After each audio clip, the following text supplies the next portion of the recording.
In a star-driven league like the NBA or the PBA, super teams have always been a source of success and sometimes controversy.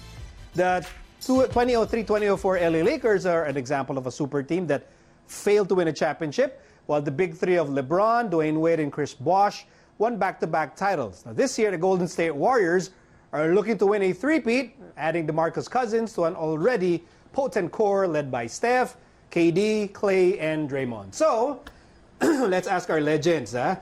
Pabor ba kayo sa pagbuo ng super teams or dapat ba yung mga superstar magkakahiwalay kayo sa mga team tapos dalhin nyo yung team nyo sa championship? Natatakot ang tanungin ka, Boss Atoy, kasi yung Chris pa, super team naman yung from day one. Yung Chris pa, super team, kasi wala pa ng drafting nung araw eh.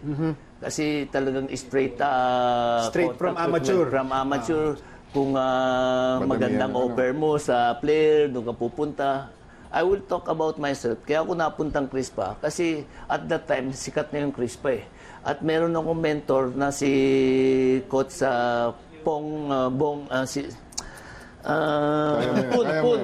Mr. Poon.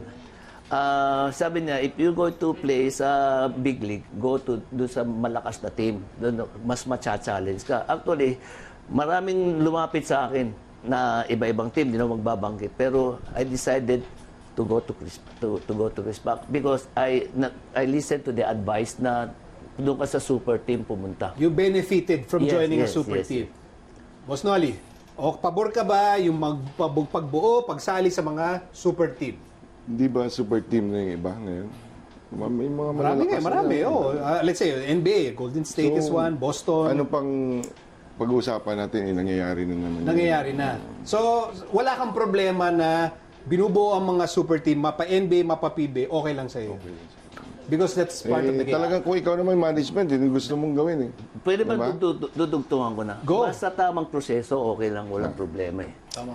Okay. Diba? Huwag lang yung magpapailalim ka at biglang dapat first drop ka doon, biglang napunta sa super. Ibang usapan yun. Kaya ayaw ko naman elaborate yun. Kaya sinasabi ko lang, sa tamang proseso, walang problema.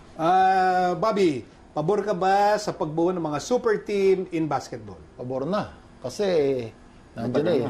Matagal nang ginagawa. Saka yung competitivity nagiging talaga mas mataas. Ang nagiging kawawa lang talaga, yung mga ibang teams na talagang wala nang ibang makuha dahil kinuha na lahat ng mga top teams. Bakit walang makuha? Tatanungin ko, bakit walang makuha? Bakit wala? Baka ayaw gumastos. Yun Basta may pera, may makuha. Yun na nga. So yun na nga. So nangyayari, bakit mo ipipenalize yung mga team na gustong gumastos, gustong bayaran yung mga player? Basta tamang proseso lang. Basta tamang, because ikaw rin, just like Idol Atoy, you started your career with San Miguel, that was a super team. 1989. 1989. Nakasama ba yun sa basketball? Yung team na yun? Hindi. 1989, kakapangalan ko lang yun. Kaya ato eh. Hindi Ang bilis mo pala tumanda, boss. Actually, Hindi ka na naglalaro. bibiro lang. Actually, that year retired na ako. That was your last year? That was, Hindi ka na namin nabutan. my last year is 88. Gagay. Kuya. Kaya ang problema, masyado na relax eh. Kaya madali pumasok. Sana maabutan. Hindi kita naabutan. Okay. Sang-ayon po sila lahat sa super team. Let's now go to our trending video.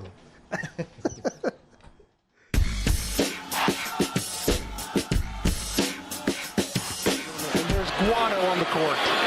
Stopping play. There's Guano. This is not. Is there a cave nearby? I think the crowd is chanting. The crowd started to chant Play in Martin. the first quarter because of bats. Martin's tired of that They stinking delay. swoop down on the court. Sean, that's Now, our this is not the AT&T first time. connection Naalala niyo kay right Manu there. Ginobili na Manu. kinamay niya yung bat dati. That went viral. So, hindi ko alam itong security ng Spurs venue, bakit sila laging pinapasok ng mga paniki. Now, I don't know if in the vast experience of our legends, na meron naman pumasok na paniki, kalapate, aso, pusa in the court that you play. Ako sa Araneta, for one time, pusa eh. Tumawid Sa court, eh. sa Oo, court. sa court. Kaya kami, uy. Meron. Pero mas madalas sa probinsya. Aso, kasi nung araw, hindi pa na air condition ng Hindi aircon, tapos security is probably mas loose. probably very lang. The Binabaha, weird, yeah. so, sa pagkakaalala nyo, in the many years that you played, the weirdest thing na pumasok sa court, well, sa'yo pusa, sa'yo Bobby, Ganun, aso lang din. Wala namang ibang... na out of town. Out of town game, hindi dito sa Ultra Araneta. Hindi sa Ultra, ano. Ikaw, Noli. Ako rin aso na experience ko. Tapos nung nakita ko ng aso, natakot yung aso. Hindi ko kasi sa datang eh. Hindi mo matabig, baka kagatin ka. Hindi mo alam kung gagawin mo eh. Ano, so natakot ka rin pala sa aso. Hindi kinakatakutan din pala si Data. Buti, wala yung... Okay. Wala babae. Asong gala yan, Pinupo ka. This Asong was, gala yan. bakit ulo ko? This was a fun episode with our legends, the Firecracker, Bobby Jose, The Tank. Thank you. This is not the last time. Thank you. Hindi to last time, ha? Noli Kaya Locsin. ang sunod. Babalik. I'm praying na bumalik si Noli dito. The Fortune Cooking, Atoy ko. Thank you po. Thank you po. very much. Thank you. Mga sir. This has been The Score. I'm Nico Alili. We'll see you all again on Monday. We're leaving now with our feature on the mighty sports team that will compete in Dubai and the Star Magic Sports Fair. Finally healthy and able, two-time NBA champion Lamar Odom is officially returning to the court. The 39-year-old New York native will be suiting up for Mighty Sports Philippines at the Dubai International Basketball Championship in February 2019. This is Odom's return to a professional league after last seeing action in a European club in 2014. Odom has also won 2 titles with the Los Angeles Lakers alongside Kobe Bryant and Pau Gasol. Mighty Sports will be in Dubai from February 1 to 9 to compete against some of the toughest clubs from Lebanon, Jordan, and United Arab Emirates. Ginebra resident import Justin Brownlee is expected to lead the team, alongside Chinese League veteran Randolph Morris and Phil-Americans Jeremiah Gray and Roosevelt Adams. It's going to be great. Definitely playing alongside Lamar Odom. I've been a fan of his since a kid. We definitely want to win, but whether we win or lose, we just going to give 100% and have that never say die type of attitude every game. Also in the team are T.Y. Tang, Joseph Yo, Jed Manuel, Gab Banal, Angelo Wongchu King, and some collegiate standouts like Justin Gutang, Santi Santillan, and Juan Gomez de Leaño. It's truly an honor to be able to have this opportunity. It will be a great opportunity, for my career, my young career. So I'm looking forward to it. Sa mga fans na sumusuporta sa amin sa team, hope to see you guys there and we'll do it for you guys. We'll do our best. Thank you. 3-on-3 basketball continues to go in the country with more and more tournaments held every year. In an effort to increase awareness and proper event organization for FIBA accreditation, the SBP held the first ever 3-on-3 forum in the country. The 3x3 Forum was conducted to disseminate the correct information, to be able to help out event makers, athletic directors, to be able to make people understand that the SBP as a federation needs help in pushing the country to get to the Olympics. 3-on-3 National Program Head Ronnie Magsanok and his fellow SBP representatives provided step-by-step information on how to properly register 3-on-3 events and player profiles in order to generate FIBA ranking points. Ranking ng men's team, ranking ng women's team is combined to get the ranking for the Philippine team. Right now, the men's team is ranked even lower than the women's team. Right now in the world, I believe we are number 60. The Southeast Asian Games is going to be held in Metro Manila, in 2019.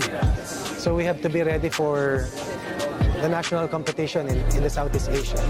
At the present, the national team pool is being developed by the SBP, and through the help of an informed, unified 3-on-3 community, the SBP believes we can field the best team in the country in time for the 2020 Olympics.